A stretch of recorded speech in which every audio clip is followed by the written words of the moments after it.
Salam sepak bola, teman-teman netizen atau warganet. Welcome back ke konten terbaru dari channel YouTube Triple B. Dan di konten kedua hari ini, sesuai dengan permintaan kalian, saya ingin memberikan analisa dari pertandingan besar di Liga 1 antara Persib Bandung versus Persija Jakarta, yang berakhir untuk kemenangan Persib Bandung dengan skor 1-0. Dengan kemenangan ini berarti untuk sementara Persib Bandung berada di peringkat nomor 4, sedangkan Persija Jakarta berada di peringkat nomor 5 di klasmen Liga 1. Dan sesuai dengan penjelasan saya di konten preview untuk pertandingan ini, yang saya buat dan upload kemarin sore, bahwa kemungkinan besar pertandingan ini akan berjalan secara ketat. Dan kalaupun ada tim yang menang, maka tim tersebut akan menang dengan skor tipis.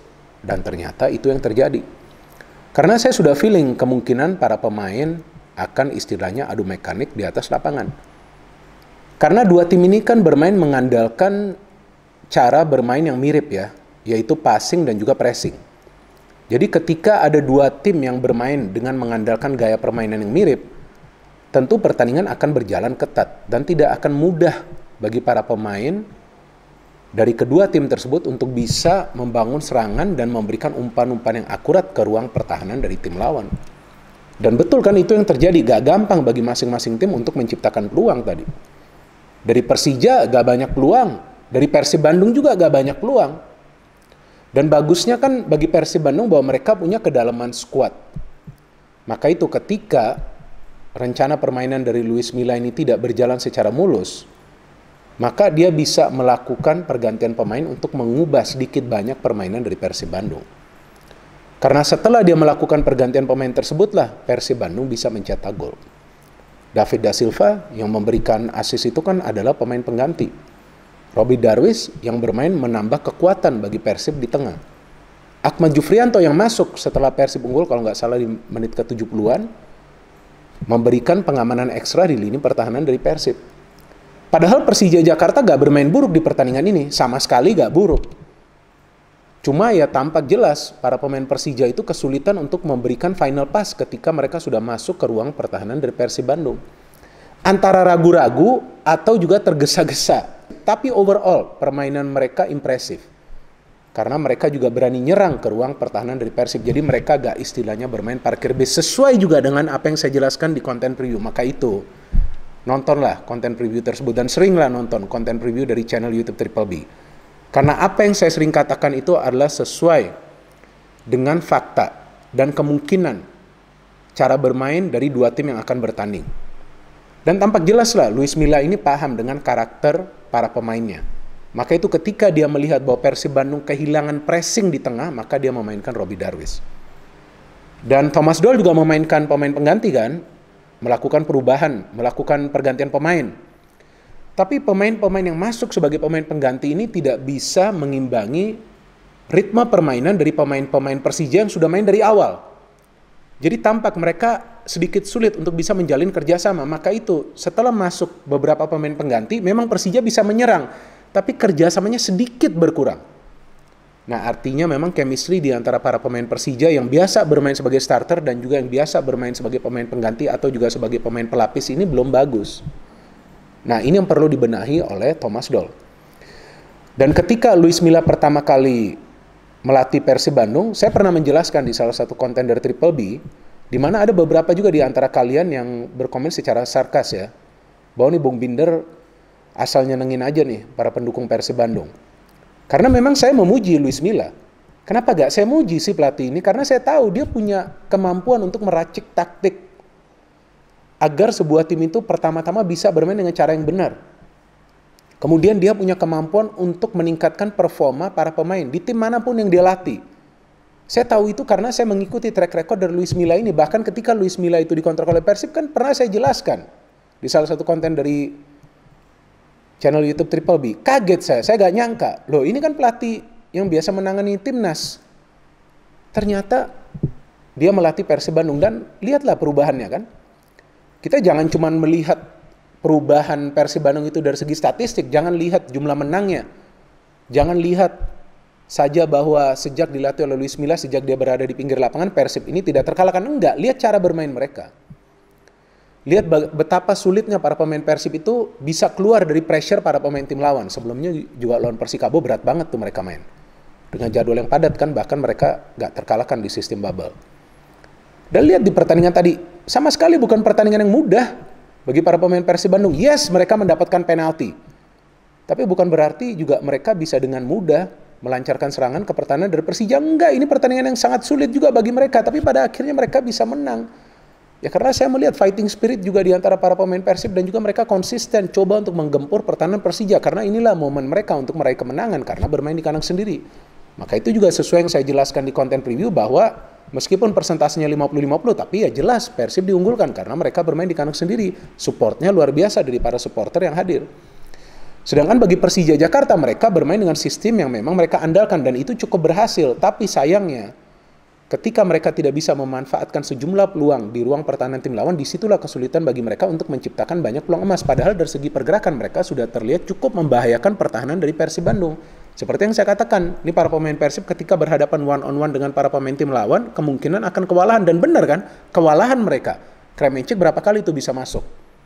Hanno Behrens juga berapa kali, Rico juga berapa kali, tapi tampaknya ada keraguan di antara mereka, antara shooting atau juga passing, atau passingnya itu sering deras.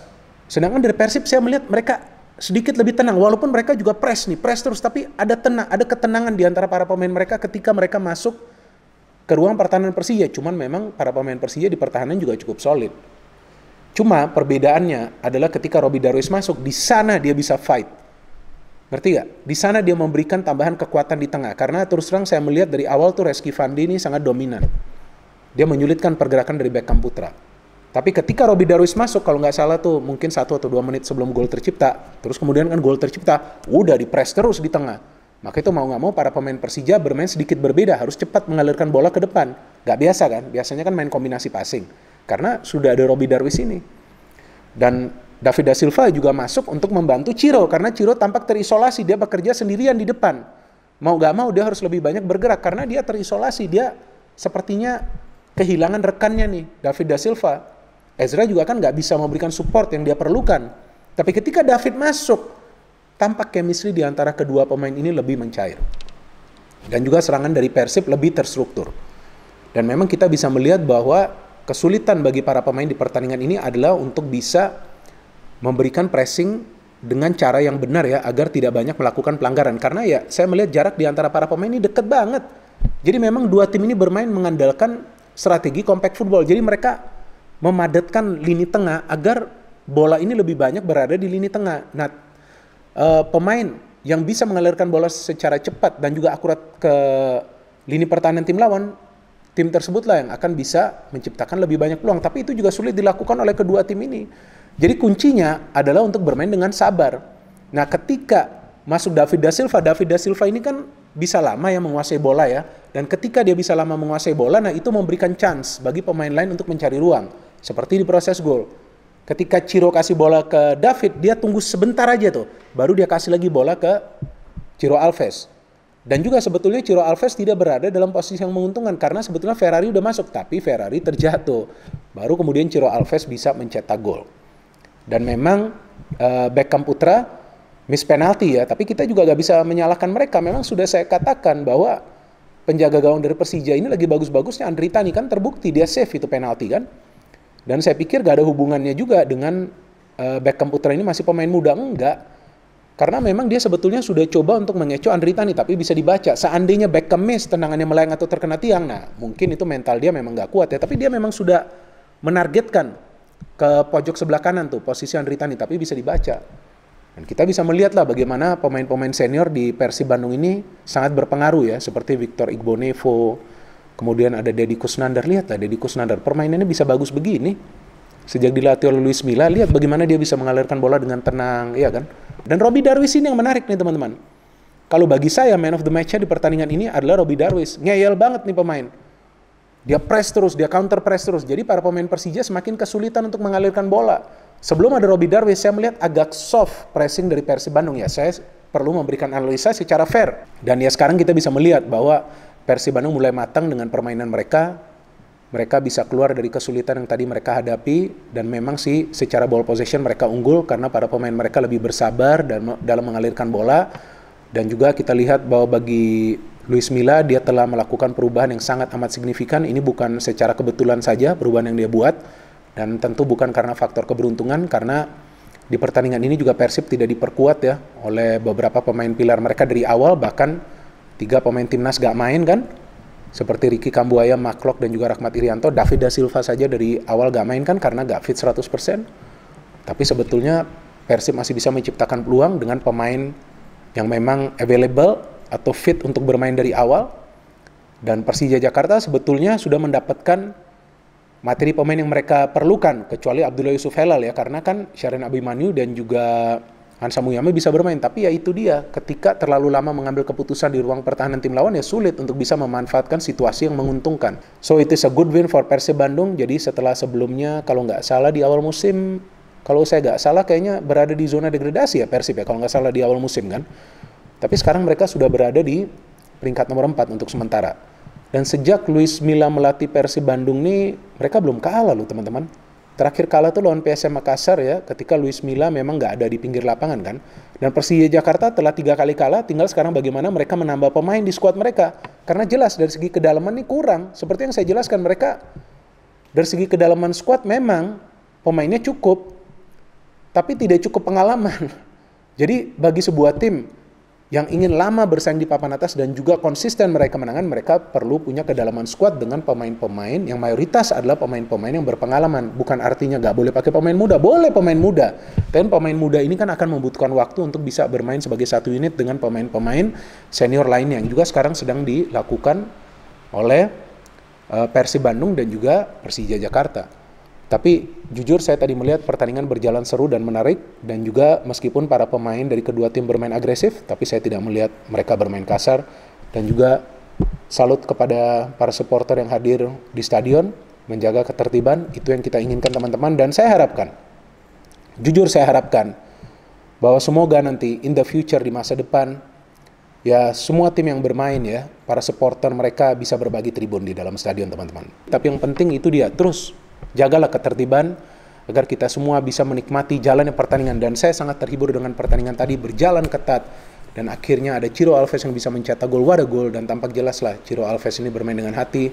Pelatihnya juga sekarang sudah bagus, Luis Milla, dia paham apa yang perlu dia lakukan. Dan Thomas Doll, saya pikir jika dia mendapatkan tambahan pemain, bukan tidak mungkin Persija Jakarta juga akan kembali bangkit secara cepat dan lebih konsisten dalam urusan meraih kemenangan. No hate, no politics, only football. Salam sepak bola.